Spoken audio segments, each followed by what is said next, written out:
ವೀಕ್ಷಕರೇ, ಅನುದಿನ ಸುದ್ದಿ ಜಾಲ. ನಾನು ಅನನ್ಯ ಎಸ್ ಭಾರದ್ವಾಜ್.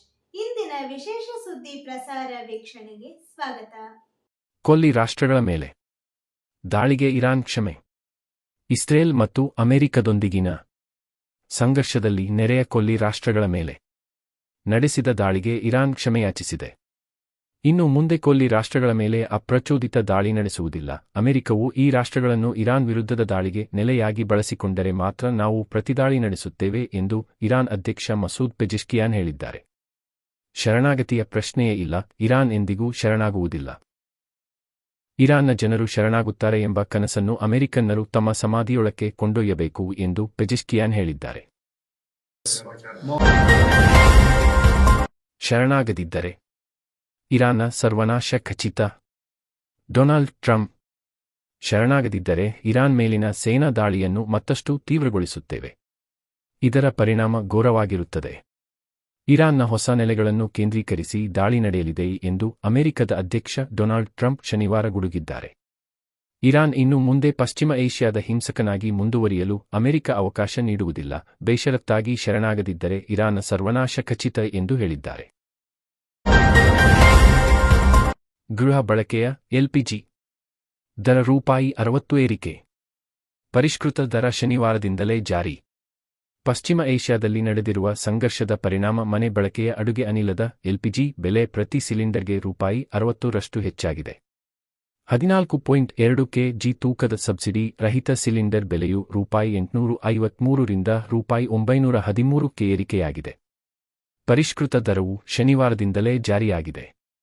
ಯುದ್ಧದ ಪರಿಣಾಮದಿಂದ ಉಂಟಾಗಿರುವ ಇಂಧನ ಕೊರತೆ ಮತ್ತು ನಷ್ಟವನ್ನು ಭರಿಸಲು ಸಾಕಷ್ಟು ಆರ್ಥಿಕ ಶಕ್ತಿಯನ್ನು ತೈಲ ಕಂಪನಿಗಳು ಹೊಂದಿವೆ. ಹಾಗಾಗಿ ಸದ್ಯಕ್ಕೆ ಪೆಟ್ರೋಲ್ ಮತ್ತು ಡೀಸೆಲ್ ದರದಲ್ಲಿ ಪರಿಷ್ಕರಣೆ ಇಲ್ಲ ಎಂದು ಅಧಿಕಾರಿಗಳು ಸ್ಪಷ್ಟಪಡಿಸಿದ್ದಾರೆ. Indian oil corporation IOC, Bharat petroleum BPCL ಮತ್ತು ಹಿಂದೂಸ್ತಾನ್ ಪೆಟ್ರೋಲಿಯಂ ಎಚ್ಪಿಸಿಎಲ್ ಗ್ರಾಹಕರಿಗೆ ಬೆಲೆ ಏರಿಕೆ ಅನ್ವಯಿಸಲಿದೆ. ಸ್ಥಳೀಯ ಮಾರಾಟ ತೆರಿಗೆ ಅಥವಾ ವ್ಯಾಟ್ ಆಧರಿಸಿ ರಾಜ್ಯದಿಂದ ರಾಜ್ಯಕ್ಕೆ ಸಿಲಿಂಡರ್ ದರದಲ್ಲಿ ಅಲ್ಪ ವ್ಯತ್ಯಾಸ ಇರುತ್ತದೆ. ಕಳೆದ ವರ್ಷದ ಏಪ್ರಿಲ್ನಲ್ಲಿ ಮನೆ ಬಳಕೆಯ ಅಡುಗೆ ಅನಿಲ ಸಿಲಿಂಡರ್ ದರವನ್ನು ₹50 ಹೆಚ್ಚಳ ಮಾಡಲಾಗಿತ್ತು. ಇದೀಗ ಒಂದು ವರ್ಷದೊಳಗಿನ ಎರಡನೆಯ ಏರಿಕೆ ಇದಾಗಿದೆ. ಪೆಟ್ರೋಲ್ ಮತ್ತು ಡೀಸೆಲ್ ಬೆಲೆ ಏರಿಕೆ ಮಾಡಿಲ್ಲ. ಎಲ್ಪಿಜಿ ದರ ಪರಿಷ್ಕರಣೆ ಬಿಸಿಯು ಗ್ರಾಹಕರಿಗೆ ಅಷ್ಟಾಗಿ ತಟ್ಟುವುದಿಲ್ಲ. ಪ್ರತಿದಿನ ಹೆಚ್ಚುವರಿಯಾಗಿ ಒಬ್ಬ ವ್ಯಕ್ತಿ ಕುಟುಂಬಕ್ಕೆ 20 ಪೈಸೆಯಷ್ಟು ಮಾತ್ರ ಹೊರೆ ಬೀಳುತ್ತದೆ ಎಂದು ಕೇಂದ್ರ ಸರ್ಕಾರ ಹೇಳಿದೆ. ದೇಶದಲ್ಲಿ 10 ಕೋಟಿಯಷ್ಟು ಬಡ ಕುಟುಂಬಗಳು ಉಜ್ವಲ ಯೋಜನೆಯಡಿ ಉಚಿತ ಎಲ್ಪಿಜಿ ಸಂಪರ್ಕ ಪಡೆದುಕೊಂಡಿದ್ದು ಅವರಿಗೂ ಬೆಲೆ ಏರಿಕೆಯ ಬಿಸಿ ತಟ್ಟಲಿದೆ. ಉಜ್ವಲ ಫಲಾನುಭವಿಗಳು ₹300 ಸಬ್ಸಿಡಿ ಹೊರತುಪಡಿಸಿ ಪ್ರತಿ ಸಿಲಿಂಡರ್ಗೆ ₹613 ಪಾವತಿಸಬೇಕಿದೆ. ವಾಣಿಜ್ಯ ಸಿಲಿಂಡರ್ ₹114 ಏರಿಕೆ. ಹೋಟೆಲ್, ರೆಸ್ಟೋರೆಂಟ್ಗಳಲ್ಲಿ ಬಳಸುವ 19 ಕೆಜಿ ತೂಕದ ವಾಣಿಜ್ಯ ಸಿಲಿಂಡರ್ ಬೆಲೆ ₹114.5ರಷ್ಟು ಹೆಚ್ಚಿದ್ದು ನವದೆಹಲಿಯಲ್ಲಿ ₹1883ಕ್ಕೆ ಏರಿದೆ.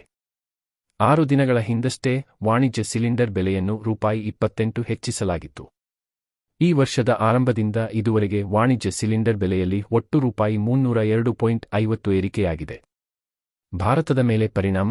ಭಾರತವು ಒಟ್ಟು ಅನಿಲ ಬೇಡಿಕೆಯಲ್ಲಿ 40% ಕೊಲ್ಲಿ ರಾಷ್ಟ್ರಗಳಿಂದ ಆಮದು ಮಾಡಿಕೊಳ್ಳುತ್ತದೆ.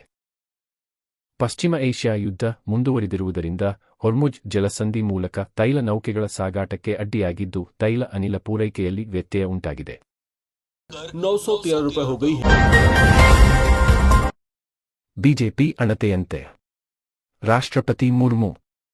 ರಾಜಕೀಯ ಮಮತಾ. ಪಶ್ಚಿಮ ಬಂಗಾಳದಲ್ಲಿ ಆದಿವಾಸಿಗಳ ಅಭಿವೃದ್ಧಿಯ ವೇಗವನ್ನು ಪ್ರಶ್ನಿಸಿದ ರಾಷ್ಟ್ರಪತಿ ದ್ರೌಪದಿ ಮುರ್ಮು ಅವರನ್ನು ಮುಖ್ಯಮಂತ್ರಿ ಮಮತಾ ಬ್ಯಾನರ್ಜಿ ತರಾಟೆಗೆ ತೆಗೆದುಕೊಂಡಿದ್ದಾರೆ. ವಿಧಾನಸಭಾ ಚುನಾವಣೆಗೆ ಮುನ್ನ ಬಿಜೆಪಿಯ ಆಜ್ಞೆಯ ಮೇರೆಗೆ ರಾಷ್ಟ್ರಪತಿ ರಾಜಕೀಯದಲ್ಲಿ ತೊಡಗಿಸಿಕೊಂಡಿದ್ದಾರೆ ಎಂದು ಆರೋಪಿಸಿದ್ದಾರೆ. ಶನಿವಾರ ಉತ್ತರ ಬಂಗಾಳಕ್ಕೆ ಭೇಟಿ ನೀಡಿದ ಸಂದರ್ಭದಲ್ಲಿ ಮುರ್ಮು ಅವರ ಹೇಳಿಕೆಗಳಿಗೆ ತೀಕ್ಷ್ಣವಾಗಿ ಪ್ರತಿಕ್ರಿಯಿಸಿದ ಮಮತಾ, ರಾಜ್ಯ ಸರ್ಕಾರದ ಹೆಸರು ಕೆಡಿಸಲು ಬಿಜೆಪಿ ರಾಷ್ಟ್ರಪತಿ ಕಚೇರಿಯನ್ನು ಬಳಸುತ್ತಿದೆ ಎಂದು ಆರೋಪಿಸಿದ್ದಾರೆ. ಬಿಜೆಪಿ ತುಂಬಾ ಕೆಳಮಟ್ಟಕ್ಕೆ ಇಳಿದಿದೆ. ರಾಜ್ಯದ ಹೆಸರು ಕೆಡಿಸಲು ರಾಷ್ಟ್ರಪತಿ ದ್ರೌಪದಿ ಮುರ್ಮು ಅವರನ್ನು ಬಳಸುತ್ತಿದೆ ಎಂದು ಮುಖ್ಯಮಂತ್ರಿ ಕೋಲ್ಕತ್ತಾದ ಪ್ರತಿಭಟನಾ ಸ್ಥಳದಲ್ಲಿ ಹೇಳಿದ್ದಾರೆ. ರಾಷ್ಟ್ರಪತಿ ಕಾರ್ಯಕ್ರಮದಲ್ಲಿ ರಾಜ್ಯದ ಪ್ರತಿನಿಧಿಗಳ ಅನುಪಸ್ಥಿತಿಯ ಬಗ್ಗೆ ತಪ್ಪಾದ ಮಾಹಿತಿ ನೀಡಲಾಗಿದೆ ಎಂದು ಅವರು ಹೇಳಿದ್ದಾರೆ. ಚುನಾವಣೆ ಸಂದರ್ಭದಲ್ಲಿ ಅಂತಹ ಕಾರ್ಯಕ್ರಮದಲ್ಲಿ ಭಾಗವಹಿಸಲು ಸಾಧ್ಯವಿಲ್ಲ ಎಂದಿದ್ದಾರೆ. ಬೇಕಾದರೆ ನೀವು ವರ್ಷಕ್ಕೊಮ್ಮೆ ಬನ್ನಿ, ನಾನು ನಿಮ್ಮನ್ನು ಸ್ವಾಗತಿಸುತ್ತೇನೆ. ಆದರೆ ನೀವು ಚುನಾವಣೆ ಸಂದರ್ಭದಲ್ಲಿ ಬಂದರೆ ಆ ಕಾರ್ಯಕ್ರಮದಲ್ಲಿ ಭಾಗವಹಿಸಲು ನನಗೆ ಸಾಧ್ಯವಿಲ್ಲ. ಜನರ ಹಕ್ಕುಗಳಿಗೆ ಹೋರಾಟ ನಡೆಸುತ್ತಿರುವಾಗ ನಿಮ್ಮ ಕಾರ್ಯಕ್ರಮಕ್ಕೆ ಬರಲು ಸಾಧ್ಯವಿಲ್ಲ ಎಂದಿದ್ದಾರೆ. ಶನಿವಾರ ಸಿಲಿಗುರಿ ಬಳಿಯ ಬಿದನ್ ನಗರದಲ್ಲಿ ನೆರೆದಿದ್ದ ಆದಿವಾಸಿ ಸಮುದಾಯವನ್ನು ಉದ್ದೇಶಿಸಿ ಮಾತನಾಡಿದ್ದ ರಾಷ್ಟ್ರಪತಿ ದ್ರೌಪದಿ ಮುರ್ಮು, ಮಮತಾ ಬ್ಯಾನರ್ಜಿ ತಮ್ಮ ತಂಗಿಯಂತೆ ಇದ್ದರು. ಆದರೆ ಮುಖ್ಯಮಂತ್ರಿಯಾಗಲಿ ಅಥವಾ ಯಾವುದೇ ಸಚಿವರಾಗಲಿ ನನ್ನನ್ನು ಸ್ವಾಗತಿಸಲು ಹಾಜರಿಲ್ಲದೆ ಇರುವುದನ್ನು ನೋಡಿದರೆ ಮಮತಾ ನನ್ನ ಬಗ್ಗೆ ಅಸಮಾಧಾನಗೊಂಡಿದ್ದಾರೆಯೇ ಎಂದು ನನಗೆ ಅನಿಸುತ್ತಿದೆ ಎಂದಿದ್ದರು.